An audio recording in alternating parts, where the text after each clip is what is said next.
Hello friends, welcome to civil service series. हम polity series कर रहे हैं जिसमें हम एम लक्ष्मीकांत के चैप्टर 1 हिस्टोरिकल बैकग्राउंड को कवर कर रहे हैं। तो पिछला लेक्चर में मैंने एक्ट ऑफ 1786 तक कंप्लीट किया था। जो पिछली वीडियो थी वो बहुत ज़्यादा लंबी हो गई थी, जिसको मुझे हाई स्पीड में वीडियो को अपलोड करना पड़ा था।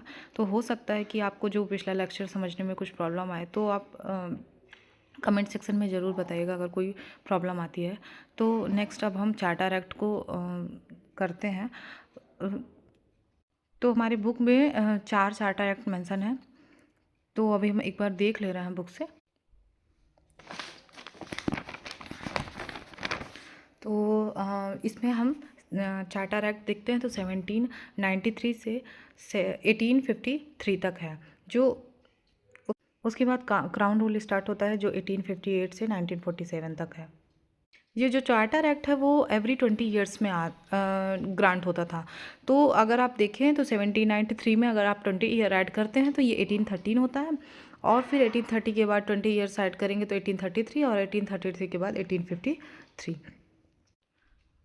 तो अब हम अपने नोट्स से जो है आपको ये 1793 का एक्ट को जो कंसाइज वे में दिया हुआ है, आप इसको एक बार अच्छे से देखिए।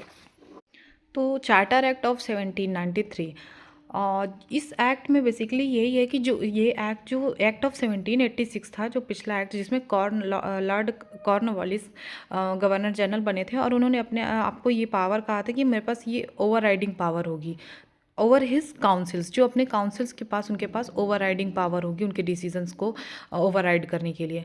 तो यही जो पावर थी उसको, तो यही पावर जो है it extend the over riding power over Cornwallis over his councils और फ्यूचर गवर्नर जनरल। तो जो ये फ्यूचर गवर्नर जनरल के लिए था, उनके लिए भी यही पावर को एक्सटेंड कर दिया गया कि अब जितने भी गवर्नर जनरल होंगे सबके पास यही पावर होगा। और इस एक्ट में था गवर्नर जनरल के पास मोर पावर देते हैं। जो प्रेसिडेंसीज होती थी मद्रास और बॉम्बे, उन प्रेसिडेंसीज के पास के लिए गवर्नर जनरल के पास ज़्यादा पावर हो गई थी। और it extend the trade monopoly, जो ट्रेड मोनोपली थी ईआईसी के पास, जो सिर्फ वही यहाँ पर ट्रेड कर।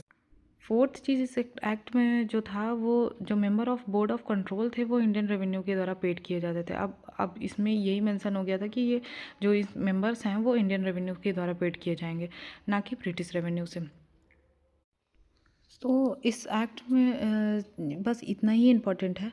और जो 1813 का एक्ट है, चार्टर एक्ट ऑफ 1813, उसको हम नेक्स्ट वीडियो में कंप्लीट करेंगे, नहीं तो वीडियो बहुत लंबी